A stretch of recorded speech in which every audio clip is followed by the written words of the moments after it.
Assalamualaikum warahmatullahi wabarakatuh. Selamat datang di video Curhat Filsafat Part 2. Nama saya Silsilia Nur Fadilah. Saya dari kelas Hubungan Internasional A dari Universitas Mula Warman. Di video ini akan melanjutkan video sebelumnya, sekaligus merupakan tugas dari mata kuliah Filsafat Ilmu Pengetahuan yang diampu oleh Ibu Uni Sagena. Sebelumnya, saya akan mengevaluasi diri terlebih dahulu mengenai video saya yang sebelumnya, yang di part 1, yang mana di video itu saya sadar dan saya merasa kalau saya masih kurang kritis dan kurang sistematis. Di video itu saya sadar kalau videonya terlalu berantakan dan juga belum menemukan titik terang. Di video sebelumnya, saya hanya menyampaikan pertanyaan-pertanyaan yang saya pikirkan dan bagaimana pertanyaan itu bisa muncul. Di video ini dan video selanjutnya, saya akan mencoba untuk mengaitkan atau mengaplikasikan pengetahuan atau ilmu yang saya dapatkan di kelas dan beberapa dari literatur yang saya dapatkan di luar kelas juga, yang sekiranya bisa relevan atau membantu saya dalam menemukan jawaban dari pertanyaan saya ini. Nah, dalam upaya saya menjawab, saya akan mencoba menggunakan salah satu cara, atau saya akan mencoba untuk mengaitkan pertanyaan saya dengan aliran filsafat, yang di dalam aliran ini ada beberapa cara berpikir yang mempengaruhi pola pikir manusia. Nah, di dalam aliran ini itu ada beberapa aliran. Saya kira di beberapa aliran ini juga akan memahami sesuatu itu dengan berbeda-beda dengan cara pikir mereka sendiri.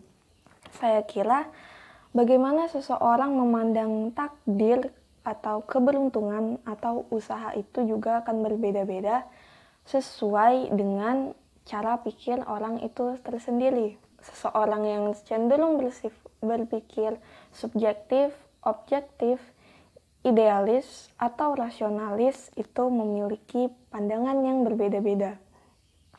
Mungkin kalau untuk seorang yang rasionalis, dia memahami sesuatu itu dengan menggunakan akal pikirannya, hanya sebatas akal pikirannya. Lalu seseorang yang berpikir empiris, dia akan menggunakan pengalaman sebagai cara dia memahami atau mencari tahu sesuatu. Juga mungkin kalau seseorang itu bersifat atau dia mempunyai pikiran yang teologis atau religius, dia akan memandang keberuntungan itu sebagai bagian daripada takdir, yang mana takdir itu sudah ditentukan dan sudah dituliskan oleh Yang Maha Kuasa. Entah itu baik atau entah itu buruk, kita sebagai manusia hanya menjalani takdir kita. Lalu kalau untuk saya sendiri, sebenarnya saya itu cenderung ke seorang yang rasionalis, yang menggunakan akal, tapi di sisi lain karena saya memiliki agama, saya juga tidak bisa meninggalkan pandangan agama dalam memandang sesuatu. Untuk menjawab atau untuk menjelaskan takdir dalam pemikiran rasionalis, sebenarnya bukan sesuatu yang abstrak atau sesuatu yang tidak bisa dijawab oleh logika.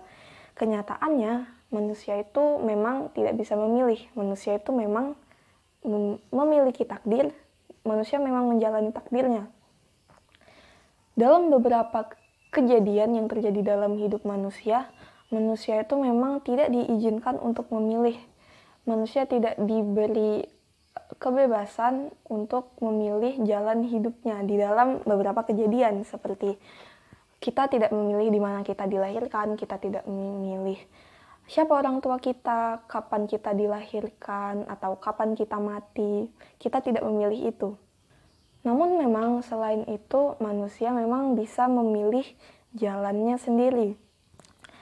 Kalau dalam pemikiran agama, Kalau misalkan dalam pemikiran teologis, karena saya seorang muslim, saya mengutip satu firman Allah yang artinya itu Allah tidak akan mengubah nasib suatu bangsa kecuali bangsa itu yang mengubah nasibnya sendiri.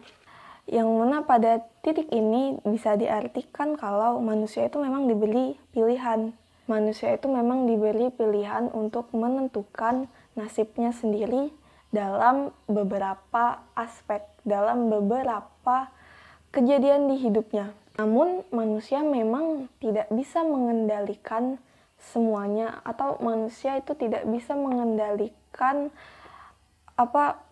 beberapa hal yang itu tuh memang sudah ditakdirkan.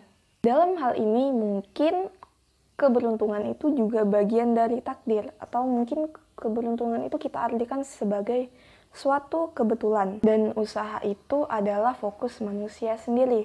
Fokus manusia dalam mengendalikan hal-hal yang memang bisa ia kendalikan. Seperti contoh, kita bisa memilih untuk mengikuti ujian, atau kita bisa memilih untuk memutuskan akan kuliah atau tidak. Kita bisa memutuskan akan ujian atau tidak. Tetapi kita tidak bisa mengendalikan hasil dari ujian itu. Lalu kenapa kita harus memikirkan itu? Manusia tidak bisa memprediksi, manusia tidak bisa mengendalikan hal itu. Dan yang akan terjadi itu sisanya adalah kehendak takdir.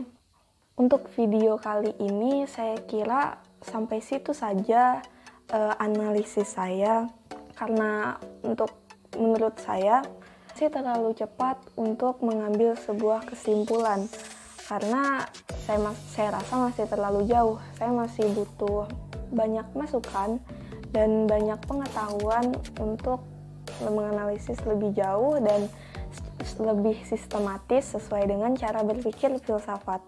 Sekian dari saya untuk video kali ini, itu saja. Sampai jumpa di part berikutnya.